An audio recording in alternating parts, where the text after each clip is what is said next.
Unacademy. Let's crack it.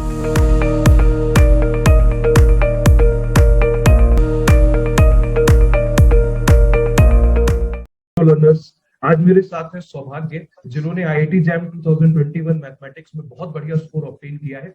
तो आज इस सेशन में हम लोग सौभाग्य के साथ बातचीत करेंगे और जानेंगे कि उनका प्रिपरेशन का स्ट्रेटेजी क्या रहा, किस तरीके से उन्होंने तैयारी करी, ताकि आने वाले जो एस्पिरेंट्स होंगे इस एग्जाम के लिए उनको बहुत अच्छे से आइडिया लग सके कि किस तरीके से एक टॉप स्कोर की तरफ हम आईआईटी जैम की तरफ बढ़ सकते हैं। तो सबसे पहले स्वागत करते हैं सौभाग्य का। हेलो सौभाग्य, तो कैसा लग रहा है आपको? भी आपने बहुत अच्छा स्कोर करा है आईआईटी जैम 21 के एग्जाम में। तो सबसे पहले ये जानना चाहेंगे कि जब आपको ये रियलाइज हो गया कि पेपर मेरा इतना अच्छा स्कोर बन रहा है, तो सबसे पहला फीलिंग क्या था आपका? जी सर, मतलब मेहनत इतना किया था और स्कोर इतना अच्छा रहेगा तो मतलब बहुत एक्साइटेड फील हुआ। मतलब पूरा मतलब खुशी, मतलब जैसे बोलते हैं ना, खुशी के मारे मतलब ऐसे ही मतलब ऐसा तो एक सरप्राइज फील, मतलब अरे इतना मेहनत किया था और उसका फल मिल रहा है एक दिन में। हाँ, और मतलब बहुत बहुत बहुत खुशी हुई सर, मतलब जब देखा तब मतलब बहुत खुशी हुई। बहुत बढ़िया। तो अभी सौभाग्य, जैसे आपने जितना प्रिपरेशन करा था और जैसे इस बार का पेपर थोड़ा सा रिलेटिवली टफ है, तो क्या पेपर देते टाइम आपको ऐसा कुछ फील हुआ कि पेपर हार्ड है तो फिर नर्वस हुए या कुछ ऐसा? क्योंकि ये कई लोगों की सिचुएशन। जी सर, मतलब वो तो जी सर, वो तो नेचुरली, मतलब जब देखेंगे, जब पेपर देखेंगे, पहली बार पेपर देख रहा था तो मतलब पेपर देख के तो सबको हार्ड ही लगा, तो मुझे भी मतलब वैसे ही हार्ड लगा। बीच में थोड़ा नर्वसनेस फील हुआ, फिर भी मतलब पूरा कॉन्फिडेंस लगा के मतलब लगा लिया। तो क्योंकि मेहनत किया था तो डरने का नहीं, तो मतलब हार्ड लगा फिर भी डर नहीं लगा। हाँ, नहीं, बहुत बढ़िया, बहुत बढ़िया सुनोगे। तो सबसे पहले चलिए थोड़ा सा बात पहले स्टार्टिंग से करते हैं। तो आप कहाँ से हैं, थोड़ा सा अपने बारे में ब्रीफ दीजिए, कौन से कॉलेज से हैं, कहाँ से बिलोंग करते हैं, जिससे लर्नर्स को भी आइडिया लगे। सर प्रिपरेशन तो मैंने वही मतलब अगले साल वही मतलब फरवरी मार्च से ही शुरू किया था। एक साल पूरा का पूरा एक साल पहले ही शुरू किया था प्रिपरेशन। इतना जल्दी भी नहीं किया था कि उतना लेट भी नहीं किया था। मतलब जब फरवरी से मैंने शुरू किया प्रिपरेशन, वही से मतलब ऑन एकेडमी स्पेशल क्लास देखा, ज्वाइन किया, तो प्रिपरेशन वहां से स्टार्ट हुआ। अच्छा, ये बताइए सौभाग्य कि आपको जैसे आईआईटी जैम के एग्जाम के लिए जो प्रिपरेशन करना था या आपने जो सोचा था कि प्रिपरेशन करेंगे, वो आपने स्टार्ट कब से करा था प्रिपरेशन तक? और मतलब आपको ये बेसिकली कब आपने एम करा था कि आईआईटी जैम के एग्जाम के लिए हमको प्रिपरेशन करना है, ये आपको कब पता चला इस एग्जाम से पहले? जी सर, आईआईटी जैम के बारे में जो है, मुझे मतलब वही जैसे सबको पता चलता है इंटरनेट, यूट्यूब, वहीं से मतलब देख के पता चला कि आईआईटी जैम एग्जाम होता है। मेरा एक भांजा था जो कि जेईई मेन का प्रिपरेशन कर रहा था उस टाइम, तो उसने मुझे पहली बार आईआईटी जैम के बारे में बताया। तो मैंने आके उसके बारे में गूगल इंटरनेट पे सर्च किया, और बाकी मेरा पहले से इंटरेस्ट था मैथमेटिक्स में, तो सोचा कि चलो प्रिपरेशन करना चाहिए। तब टाइम था मतलब 2019 का, मतलब 2019 का एंड टाइम था। तो उस टाइम पे जब मुझे पता चला, मैंने सोचा कि प्रिपरेशन करने को, लेकिन तब कुछ कंटेंट था नहीं, कुछ आइडिया था नहीं, तो धीरे धीरे प्रिपरेशन मतलब पता चलते चलते लेट हो गया। तो शुरू हुआ मतलब बेसिकली, जब अगर अच्छे से बोलेंगे तो प्रिपरेशन स्टार्ट हुआ फरवरी से, अगले साल फरवरी से ही स्टार्ट किया था। जब आईआईटी एग्जाम का एग्जाम हुआ उसके बाद स्टार्ट कर दिया अपना प्रिपरेशन। अपना स्ट्रेटेजी कैसे बनाया, तो थोड़ा सा ब्रीफ आपसे कुछ बातों में चाहेंगे कि सबसे पहले आपने मतलब कैसे प्लान करा कि थ्रू आउट द ईयर हमको कैसे पढ़ना है, कहाँ से आपने पढ़ा, दूसरा कि कौन सी बुक्स रेफर करी या कौन से कंटेंट को आपने देखा, थोड़ा सा उस बारे में बताइए कैसे रहा आपका प्रिपरेशन का स्ट्रेटेजी।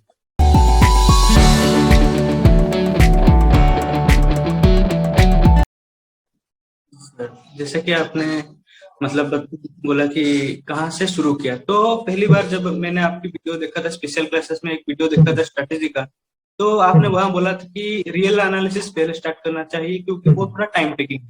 तो बेसिकली मैंने भी सोचा कि अरे हाँ, रियल एनालिसिस मेरा भी थोड़ा मतलब अच्छा लगता है पढ़ने में, तो वहीं से शुरू किया था। रियल एनालिसिस से स्टार्ट होता है सीक्वेंस से, वहां से मैंने सीक्वेंस से स्टार्ट किया था। फिर सीक्वेंस वो आपके लेक्चर देखा था, और एक बेसिक स्टैंडर्ड बुक था जो शांति नारायण का आता है, तो वो पढ़ता था थोड़े मतलब थ्योरी रिवाइज के लिए। तो वहां से थोड़ा स्टार्ट हुआ, रियल एनालिसिस से मेरा स्टार्ट हुआ। और वो धीरे धीरे टाइम टेकिंग होता है, तो धीरे धीरे टाइम के हिसाब से वो अपने आप क्लियर होगा। वो थोड़ा टाइम लगेगा, तो वो अपने आप धीरे धीरे क्लियर हो दिमाग में, वो कॉन्सेप्ट क्लियर होता चला जाए। फिर आपने पढ़ाया, जैसे आपने मल्टीपल इंटीग्रेशन पढ़ाया, तो उसके बाद मल्टीपल इंटीग्रेशन पढ़ा। मल्टीपल इंटीग्रेशन तो बेसिकली अप्लाइड का पार्ट है, तो उसके लिए कोई मतलब बुक उतना जरूरत मुझे लगा नहीं कि मल्टीपल इंटीग्रेशन के लिए कोई बुक करना चाहिए। बस क्वेश्चन प्रैक्टिस करता रहा और आपके लेक्चर से मतलब जो देखता था क्लासेस देख के वो है सब मतलब मल्टीपल इंटीग्रेशन तो प्रैक्टिस का है, तो बस क्वेश्चन प्रैक्टिस करता रहा तो वो मल्टीपल इंटीग्रेशन वैसे हो गया। फिर शुरू हुआ लीनियर अलजेब्रा, जिसे बेसिकली मैं प्योर मैथमेटिक्स के लिए थोड़ा बुक प्रिपेयर करता हूँ, क्योंकि जब मैं उससे थ्योरी पढ़ता हूँ ना तो मुझे मतलब थोड़ा डीप थिंकिंग में कि मतलब जब खुद सोचता हूँ तो मतलब थोड़ा अच्छा लगता है। तो बुक से मैं थ्योरी पढ़ता था, उसके थ्योरम डेफिनेशन जो पढ़ता था पूरा डेप्थ थिंकिंग करके पढ़ता था। ऐसा नहीं कि बस मतलब रीडिंग माना, वैसा नहीं, मतलब पूरा डेप्थ में थिंकिंग करके ये मतलब हाँ ये डेफिनेशन का मतलब ये है, क्योंकि एक डेफिनेशन में छोटे छोटे कुछ पॉइंट रह जाते हैं जिससे हमें मतलब बाद में कंफ्यूजन होता है। तो मैं पूरा मतलब पूरा सोच के पढ़ता था। और बाकी लीनियर के बाद फिर शुरू हुआ वेक्टर कैलकुलस, वो भी अप्लाइड का पार्ट था। तो वेक्टर कैलकुलस के लिए मतलब वही बस क्वेश्चन ही प्रैक्टिस करना था, और बाकी उसके लिए तो कोई बुक पढ़ने की जरूरत है नहीं, क्योंकि अप्लाइड में पढ़ेंगे तो पढ़ेंगे क्या। तो बेसिकली बस जितना आप पढ़ा देते और बाकी जितना मैं क्वेश्चन प्रैक्टिस करता था, असाइनमेंट और वगैरह प्रैक्टिस करता था, तो उससे मतलब वेक्टर कैलकुलस धीरे धीरे प्रैक्टिस बनता गया। और वेक्टर कैलकुलस तो ऐसे ही हो गया, बाकी वो जितना प्रैक्टिस करेंगे उतना कैलकुलेशन मिस्टेक जो थोड़ा होता है वो धीरे धीरे कम होता चला। और फिर उसके बाद शुरू हुआ हमारा ग्रुप थ्योरी शुरू हो गया। तो ग्रुप थ्योरी जब आप पढ़ता था, और बाकी गालियन गालियन का बुक था, गालियन थोड़ा पढ़ता था थ्योरम वगैरह, और बाकी उसके थोड़े क्वेश्चन जो अच्छे अच्छे क्वेश्चन लगते थे और आपके जो असाइनमेंट थे उन दोनों को देख के मतलब थोड़ा ग्रुप थ्योरी की मतलब ऐसा टॉपिक है ना, थोड़ा डेप्थ थिंकिंग करना पड़ता है, तो वो थोड़ा मजा आता था। डेप्थ थिंकिंग मेरा मतलब थोड़ा अच्छा लगता है डेप्थ थिंकिंग करने में, तो वो थोड़ा ग्रुप थ्योरी में मजा आएगा। लेकिन ग्रुप थ्योरी का उतना वेटेज है नहीं, तो उसको मतलब तो बेसिकली वही 1 महीना 1.5 महीना पढ़ा था। लेकिन उससे एक फायदा क्या हुआ कि वो मतलब एक क्या करता है ग्रुप थ्योरी, वो हमारा मतलब थिंकिंग का कैपेसिटी बढ़ा देता है। मतलब जैसा वो टॉपिक में भी फायदा होता है, दूसरे टॉपिक में भी हमारा थिंकिंग का फायदा होगा, क्योंकि वो हमारा थिंकिंग बहुत बढ़ा देता है ग्रुप थ्योरी। तो ग्रुप थ्योरी मेरा थिंकिंग बहुत बढ़ा दिया। उसके बाद अच्छा अच्छा चलता रहा। और बाकी जैसे फिर डीसी पढ़ा, डीसी के लिए वही मतलब डीसी के लिए जितना डीसी में तो ज्यादा क्वेश्चन करना पड़ता है, तो प्रीवियस ईयर क्वेश्चन असाइनमेंट ये सब किया। और बाकी जो बेसिक थ्योरम्स थे जैसे डायब्रोक theorem, Rolle's theorem, Lagrange theorem, तो ये सब मतलब वही थोड़ा बहुत बुक से पढ़ के, बाकी थोड़े रिजल्ट्स के बुक आते हैं मतलब रिजल्ट्स लिखे होते हैं, तो उसमें से थोड़ा रिजल्ट लिखा।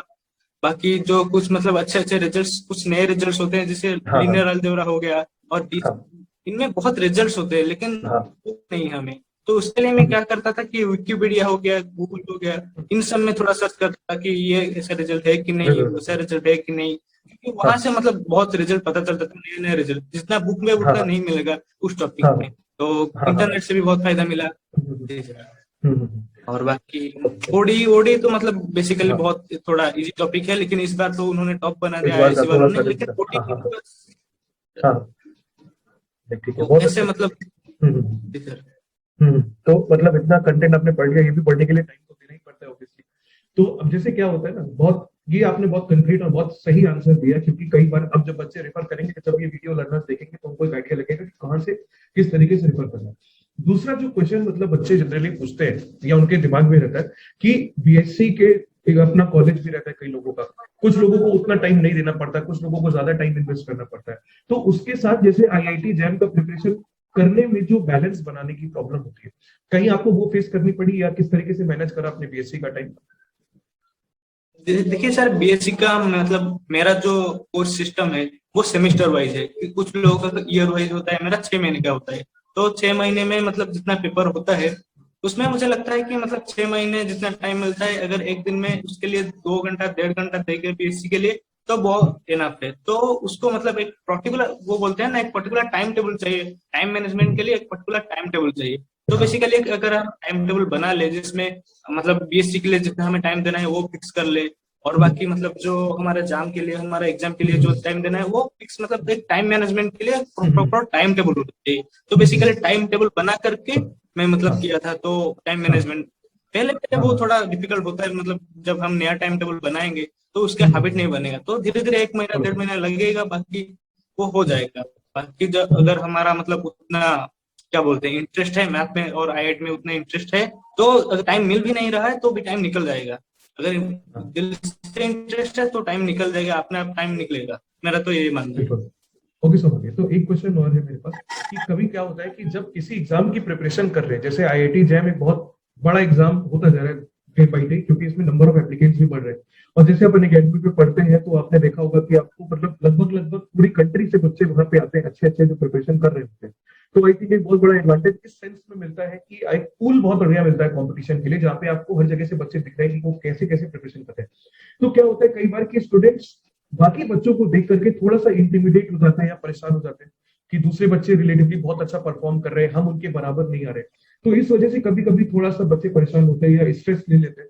तो इस सिचुएशन में उनको क्या करना चाहिए आपके अकॉर्डिंग, कभी अगर कोई बच्चा ऐसी सिचुएशन फेस करे, क्योंकि आईआईटी जैम का जो प्रिपरेशन है बहुत लंबा है, तो कई बार ऐसे मोमेंट आते होंगे, तो वहां हमें कैसे मोटिवेटेड रहना चाहिए? सर देखिए सर, मैं मेरी बारे में बता रहा हूँ। जब मतलब मैं बिगिनर था, तब ऑन एकेडमी का चैंपियनशिप जो टेस्ट होता है वो शुरू हो गया था।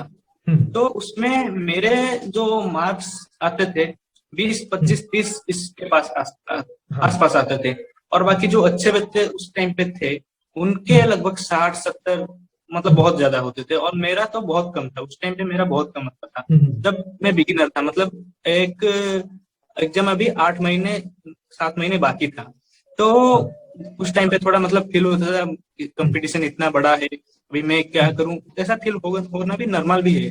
तो मैंने बेसिकली क्या किया, उस टाइम पे सोचा कि अरे वो तो बात की बात है, वो अभी मतलब जो वो उनका लेवल है और मैं अभी बिगिनर हूँ। तो मेरा जब मतलब एक्सपर्टाइज हो जाएगा, मेरा जब 7 महीने 8 महीने चला जाएगा, उस टाइम पे पता चलेगा कि मैंने क्या क्या क्या नहीं। तो अभी मुझे अपने काम पे फोकस करना है, या ये नहीं कि मतलब दूसरे बच्चे कितने आगे हैं और कौन पीछे, ये मुझे नहीं फोकस करना है, मैंने ऐसे सोचा।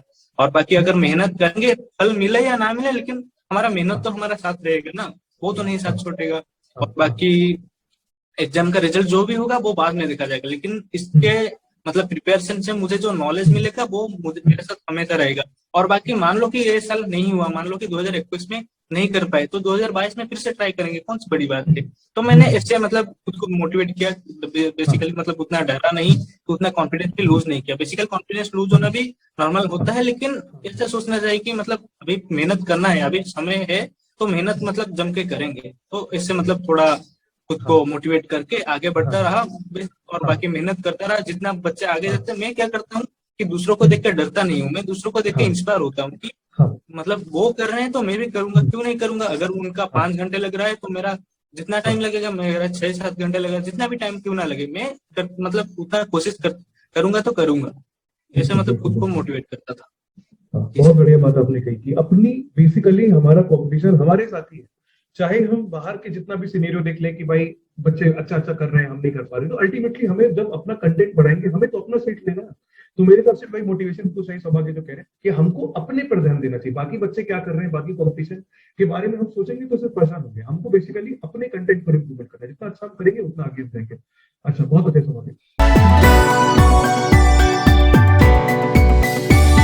अच्छा सौभाग्य, एक बात और बताइए कि जैसे अनअकैडमी के प्लेटफॉर्म पे जो आप पढ़े हैं, आपने ज्वाइन करा था लगभग एक साल पहले, तो यहाँ पे आपका क्या कैसा एक्सपीरियंस रहा? बाकी जो टेस्ट वगैरह अनअकैडमी पर होते थे कंसिस्टेंटली, उनसे क्या फायदा मिला, और टेस्ट गिविंग एक्चुअली कितना इंपॉर्टेंट है इस एग्जाम के लिए, थोड़ा सा इन पॉइंट्स पर भी बात करते हैं। ठीक है, जैसे कि आपने पूछा कि अनअकैडमी को ज्वाइन किया, बाकी एक्सपीरियंस कैसा रहा। तो पहले मैंने जब आईआईटी जाने के बारे में सोचा, तो बेसिकली मैं एक छोटे से मतलब छोटा एरिया मतलब गांव से हूँ, तो वहाँ पे एजुकेशन फैसिलिटी उतना है नहीं, ये नहीं कि कोचिंग वगैरह ये सब फैसिलिटी है नहीं। तो मैंने इंटरनेट पे ढूंढा कहीं पे कहाँ मुझे प्रिपरेशन करने का मौका मिल सकता है। तो इससे मतलब सर्च करते करते मैं अनअकैडमी देखा, उसका मतलब आईआईटी एग्जाम मतलब यूट्यूब चैनल में भी खोजा ढूंढा था। तो यूट्यूब का एक चैनल था अनअकैडमी आईआईटी एग्जाम नाम का, वो जब देखा उससे पता चला कि हाँ अनअकैडमी में भी होता है, आईआईटी एग्जाम होता है। तो अनअकैडमी इंस्टॉल किया। बाकी अनअकैडमी में तो फ्री क्लासेस भी होता है, ऐसा नहीं कि सिर्फ पैसे देके क्लास करेंगे, स्पेशल क्लासेस होता है। तो स्पेशल क्लास पहले ज्वाइन किया, कुछ लेक्चर देखे, कुछ टीचर्स के लेक्चर देखे, तो अच्छा लगा कि हाँ मुझे भी ज्वाइन करना चाहिए, क्योंकि उतना मतलब बैकग्राउंड तो यहाँ पे है नहीं, तो ज्वाइन करना चाहिए। तो बेसिकली जब लगा तो वही मतलब फरवरी में पैसे जमा करके ले लिया, सब्सक्रिप्शन ले लिया। तो अनअकैडमी में बेसिकली डेली तो लाइव क्लास होता है, आपका लाइव क्लास होता है, तो क्लासेस करता था। और बाकी दूसरे टीचर जितने भी क्लासेस होते थे, मैं मतलब ये नहीं कि बस क्लासेस ही करता रहता था। क्लासेस मतलब मैं जितना मुझे फील होता था वो करता था। बाकी क्लासेस से बहुत फायदा होता है क्योंकि लाइव क्लास होता है और लाइव क्लास में लाइव डाउट वगैरह पूछने को मौका मिलता है और दूसरे बच्चे भी पढ़ते हैं वहाँ पे। तो मतलब ऐसा लगता है कि लोगों के साथ पढ़ रहे हैं, ये नहीं कि अकेले घर बैठ के मतलब चले जा रहे हैं। तो ये नहीं, तो एक अन अकेडमी एक प्लेटफॉर्म देता है कि मतलब आप कहीं पर भी क्यों ना हो, मगर आपको मतलब एक प्लेटफॉर्म मिलता है सबके साथ मिलके पढ़ने को, दुनिया भर से मतलब पूरा इंडिया से मिलके सबके साथ पढ़ाई करने को मतलब मौका मिलता है। और बाकी जैसे स्पेशल क्लासेस होते हैं रिवीजन पर्पस के लिए, उससे भी मतलब आप दिन में बहुत क्लासेस लगाते थे, तो वहां से मुझे बहुत फायदा होता था। स्पेशल क्लासेस से रिवीजन होता था, फिर उसके बाद आके मैं अपने नोट खोल के रिवीजन करता था। रिवीजन के लिए स्पेशल क्लासेस बहुत फायदेमंद था। और बाकी जैसे आपने पूछे कि वो मॉक टेस्ट के बारे में, तो मॉक टेस्ट मैं ये बोलूंगा कि मॉक टेस्ट मतलब बढ़िया काम किया कि ऑन अकेडमी का जो लॉन्च कर दिया, मतलब अगले साल बहुत पहले उन्होंने लॉन्च किया था, मतलब एग्जाम 7-8 महीने पहले लॉन्च किया था। तो उसका क्या फायदा हुआ कि ऑन अकेडमी जो टेस्ट करता था वो हर संडे करता था, मतलब हर वीक में एक बार होता था। तो मतलब हर बार प्रैक्टिस बनता रहता था। और बाकी मॉक टेस्ट का फायदा बेसिकली ये होता है कि आपको पता चल जाता है कि आप कहीं पे गलती करते हैं, क्या गलती कर सकते हैं, एग्जाम में किस टाइप के मतलब गलतियां होते हैं, वो पता चल जाता है। लेकिन हम अगर घर पे बैठ के कोई क्वेश्चन सॉल्व करेंगे, वहां पे हमें नहीं पता चलेगा कि किस टाइप के कैलकुलेशन मिस्टेक सिली मिस्टेक होंगे, लेकिन टेस्ट में वो पता चल जाएगा। बाकी वो आपको अपना आपका परफॉर्मेंस दिखाता है कि आपका इस टॉपिक में वीक है, इस टॉपिक में स्ट्रांग है। तो वहां से मतलब मॉक टेस्ट का बहुत फायदा होता है। और क्योंकि टेस्ट रेगुलर था और फ्रिक्वेंटली होता था, तो बहुत फायदा हुआ। क्योंकि जब टेस्ट सीरीज जनरल हम खरीदते हैं, मतलब पूरा लास्ट में आता है टेस्ट सीरीज, मतलब एग्जाम के 1 महीने पहले, तो उस टाइम पे उतना टाइम नहीं होता है टेस्ट के लिए। लेकिन ऑन अकेडमी में जो दिया, चैंपियनशिप का जो दिया, टेस्ट दिया पूरा 6-7 महीने पहले, तो धीरे धीरे अपने आप मतलब टेस्ट का भी प्रैक्टिस बनता गया और बाकी धीरे धीरे गलतियां भी कम होते चले। और इससे मतलब बहुत मॉक टेस्ट का बहुत फायदा हुआ। मैं ये बोलूंगा कि मॉक टेस्ट का बहुत फायदा होगा। और बाकी कुछ बच्चों का कंप्लेन आता था कि मतलब मॉक टेस्ट में बहुत सिली मिस्टेक होते थे, वो बेसिकली होना नेचुरल है, क्योंकि मतलब इंसान है तो मिस्टेक ही होंगे ना। और बाकी थोड़े बहुत मिस्टेक होते थे, मतलब ऑन अकेडमी के चैंपियनशिप में बहुत मतलब थोड़े होते थे मिस्टेक, जैसे प्रिंटिंग मिस्टेक हो गया, कुछ टाइपिंग मिस्टेक हो गया, उस टाइप के होते थे। लेकिन वो मतलब उतना माइनर नहीं करता, क्योंकि फ्री टेस्ट सीरीज दे रहे हैं और बाकी मतलब रेगुलर बेसिस पे टेस्ट ले रहे हैं, तो उसके सामने ये टेस्ट मतलब ये जो मिस्टेक होते थे वो मतलब क्या बोलते हैं, अफोर्डेबल है। क्योंकि मतलब हम रेगुलर बेसिस पे तो मिल रहा है ना प्रैक्टिस करने को। मैं तो ये मॉक टेस्ट का बहुत फायदा हुआ। मेरा जब टेस्ट देते थे ही मेरा प्रैक्टिस बना। ठीक है, बहुत बढ़िया। हाँ, वो थोड़ा क्या कहते हैं, टेस्ट सीरीज वगैरह में थोड़ा टाइपो, थोड़ा ह्यूमन एरर है, वो तो कोई मैटर नहीं है। बट अल्टीमेटली चीज ये है कि टेस्ट देना बहुत ज्यादा इंपॉर्टेंट है। तो लर्नर्स को भी यही हर बार हमने कहा कि भाई आप जितना पढ़ने में टाइम देते हैं उतना ही टाइम रिवीजन में भी दीजिए, उतना ही टाइम प्रैक्टिस टेस्ट में भी दीजिए। अगर आप केवल थ्योरी पढ़ते जाएंगे, क्योंकि कई बच्चे क्या होता है थोड़ा टेस्ट देने से भागते हैं, उनको लगता है अभी मेरा प्रिपरेशन नहीं है, कल को थोड़ा बेटर होगा तब देंगे। बट ऐसा नहीं, आप टेस्ट देना शुरू करिए, धीरे धीरे आपका पेस बनेगा। जब तक टेस्ट नहीं देंगे आपको पता नहीं चलेगा कि कमी कहाँ है। ऊपर से पेपर को लेकर प्रॉपर प्लानिंग करने का भी टाइम मिलता है। ठीक है, बिल्कुल सही सवाल।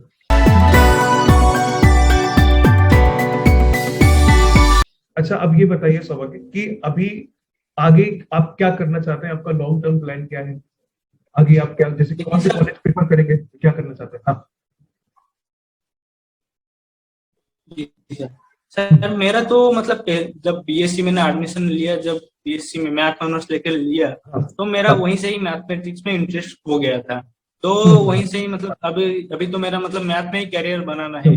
तो अभी मैथ को लेके अभी कैरियर बनाऊंगा, तो एमएससी करूंगा, उसके बाद पीएचडी करूंगा। अगर मौका मिला तो इंटीग्रेटेड पीएचडी भी कर सकता हूँ। बाकी जो भी करना है मैथ को ही लेके करना है। ऐसा नहीं कि मतलब अभी एमएससी कर लिया उसके बाद जाके यूपीएससी का प्रिपरेशन कर, ये नहीं करना है मुझे। मतलब अभी मैथ में ही जो करना है मैथ में ही करना है।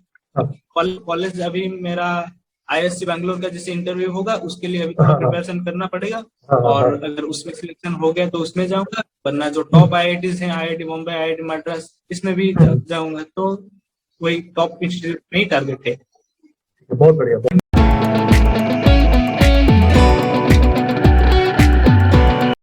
सौभाग्य, अभी जो बच्चे प्रिपेयर करेंगे इस 22 के एग्जाम के लिए, तो उनके लिए आपका क्या मैसेज है? उनको किन बातों का ध्यान रखना चाहिए आपकी समझ में, और किस तरीके से तैयारी करनी चाहिए? थोड़ा सा ये बात बताएं। और कौन सी मिस्टेक्स को अवॉइड करने की कोशिश करें? आपके हिसाब से इस बारे में क्या कहना है? थोड़ा सा छुट्टी आप और बता दें तो बहुत हेल्प हो जाएगी कमिंग एस्पिरेंट्स के लिए।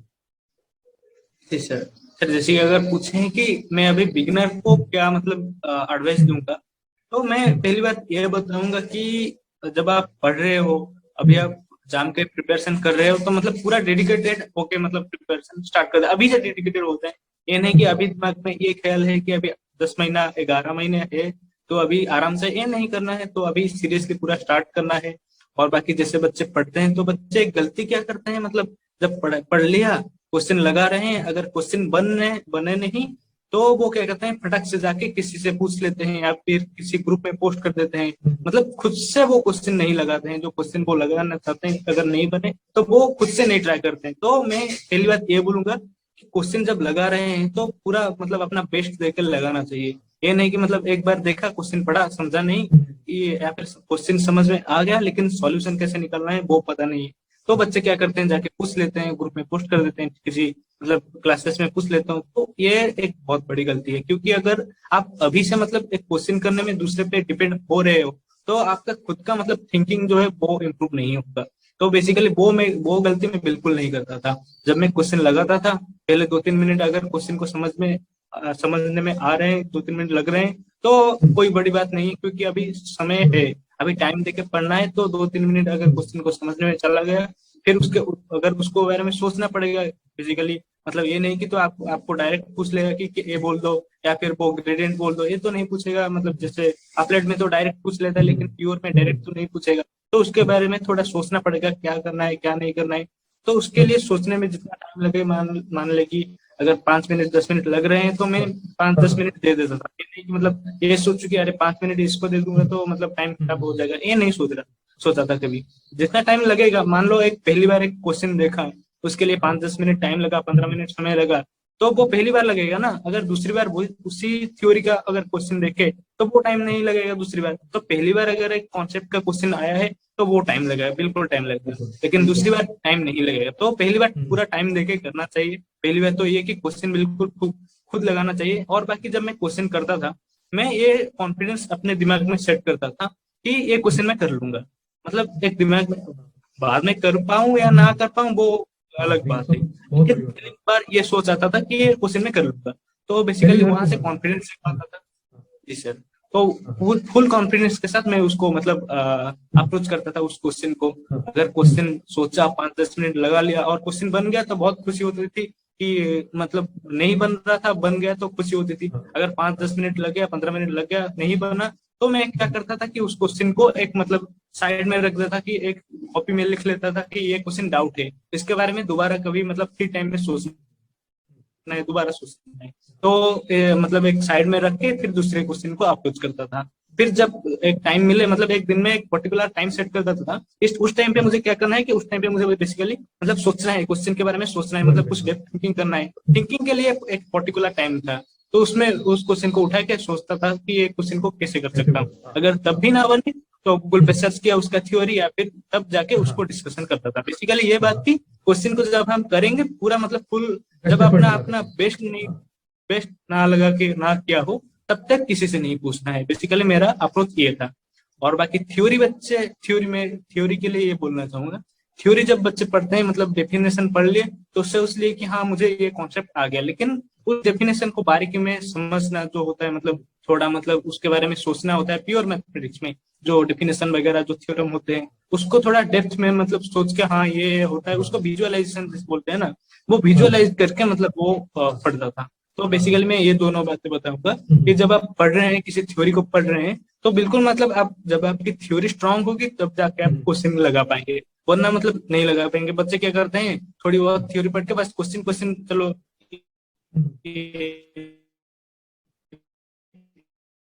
मतलब ये नहीं कि दिन भर बैठ के थ्योरी पढ़ा रहा हूँ। कि कुछ बच्चे गलती क्या करते हैं, दिन भर बैठ के थ्योरी पढ़ते हैं, और कुछ बच्चे मतलब थ्योरी थोड़ा बहुत पढ़ के क्वेश्चन में लग जाते हैं। तो मतलब जितना टाइम देना है उतना मतलब देना चाहिए। और बाकी क्वेश्चन को कैसे लगाना चाहिए वो तो मैंने बताया ही, कि मतलब जब तक खुद से ना बने तब तक नहीं, मतलब किसी से डिस्कस करना है, तब उसके बाद डिस्कशन करना है। और बाकी जब हम पढ़ रहे होते हैं तो ऐसा नहीं कि अकेले अकेले बैठ के पढ़े कि हम अकेले ही पढ़ेंगे, ये नहीं, मतलब कुछ लोगों के साथ डिस्कशन करके पढ़ना चाहिए। मतलब जब आप किसी के साथ डिस्कशन करेंगे तो आपका बहुत अच्छा रहेगा। जैसे मेरा एक दोस्त था महेश, उसका नाम, मतलब उसके साथ मैं रेगुलरली डिस्कस करता था। महेश के साथ जो है मैं रेगुलरली अपना मतलब जो कॉन्सेप्ट वगैरह, थ्योरी वगैरह वो सब डिस्कशन करता था। डिस्कशन से मतलब हमारा मतलब बहुत क्लियर हो जाता है, कॉन्सेप्ट क्लियर हो जाता है। जब मैं उसके डाउट्स क्लियर करता था तो वो डाउट अगर मेरा भी था, मेरा अपने आप क्लियर हो जाएगा। तो मैं ऐसे डिस्कशन करके भी पढ़ना चाहिए, ये नहीं कि अकेले बैठ के मतलब खुद ही बैठ के मतलब रट्टा लगा रहे, ये नहीं। तो डिस्कशन करके, बाकी मतलब डिस्कशन भी कब करना है ये भी मैंने बोला है कि मतलब जब क्वेश्चन बिल्कुल भी ना बने तब जाके डिस्कशन करना है। बाकी कोई तो वैसे डिस्कशन कर सकते हैं, लेकिन क्वेश्चन डिस्कशन के लिए ये अप्रोच है मेरा। और बाकी ये बोलूंगा कि डिस्कशन करके पढ़िए, और क्वेश्चन का अप्रोच बताया, थ्योरी का भी अप्रोच बताया। और बाकी मॉक टेस्ट जो होते हैं, कुछ बच्चे गलतियां करते हैं कि मॉक टेस्ट रेगुलरली नहीं देते हैं। मतलब मैंने कुछ मेरे दोस्त है, मैंने देखा है उनका मतलब नॉलेज बहुत है, लेकिन मतलब वो उतना अच्छा स्कोर नहीं कर पाए क्योंकि उन्होंने मॉक टेस्ट रेगुलरली नहीं दिया था। क्योंकि मॉक टेस्ट से हमारा गलती पता चलता है, तो मॉक टेस्ट भी रेगुलर होना चाहिए। और बाकी मैथ में जो है आपका इंटरेस्ट अगर पूरा है तो पूरा इंटरेस्ट से पढ़िए। और बाकी कॉलेज वॉलेज वो तो बात की बात है, ये नहीं कि स्ट्रेस लेना है कि मुझे कॉलेज मिलेगा या नहीं मिलेगा। आपका अभी जो फोकस है वो अभी आपका फोकस रहना चाहिए आपकी मेहनत पर, कि आपका पढ़ाई पर। तो वो अगर ठीक है तो कॉलेज अपने आप मिल जाए। जी सर। बहुत बढ़िया आंसर दिया सौभाग्य। तो आपने एक तरीके से जितना भी फाउंडेशन है, जो भी बच्चा स्टार्ट करने जा रहा है, उसके लिए आपने बहुत हेल्पफुल आंसर दिया। तो ये सौभाग्य के पॉइंट्स थे जिस पर हम लोगों ने बात करी कि किस तरीके से इन्होंने प्रिपरेशन करा है, और ऑब्वियसली बहुत ही ब्राइट फ्यूचर की तरफ सौभाग्य जाए, ये हमारी विश है। और आपको आगे पूरे फ्यूचर के लिए ऑल द बेस्ट अनअकैडमी की टीम से, मेरी तरफ से। थैंक यू सर, थैंक ठीक यू है, सर। और आप आगे आने वाले हजारों बच्चों के लिए एक इंस्पिरेशन बनेंगे। इवन अनअकैडमी पे तो अभी Thank you. 22 के लिए ज्वाइन किया है, अब वो बच्चे अब आप ही लोग को आगे देखेंगे कि इनके जैसा कुछ करना है। तो एक बहुत ही इंस्पायरिंग फिगर आप बनेंगे, उसके लिए आपको बहुत बहुत बहुत बधाइयां सौभाग्य। ठीक है जी सर, तो वो तो है ये रहा सौभाग्य के साथ हमारा सेशन। इसको देखिए और इसमें जो पॉइंट्स बताए हैं आप उनको इनकलकेट करने की कोशिश करिए, तो आप भी सौभाग्य की तरह एक टॉपर बन सकते हैं इस एग्जाम में। Okay Saubhagya, all the best, will and this session here. Okay, thank you sir. Okay ji sir.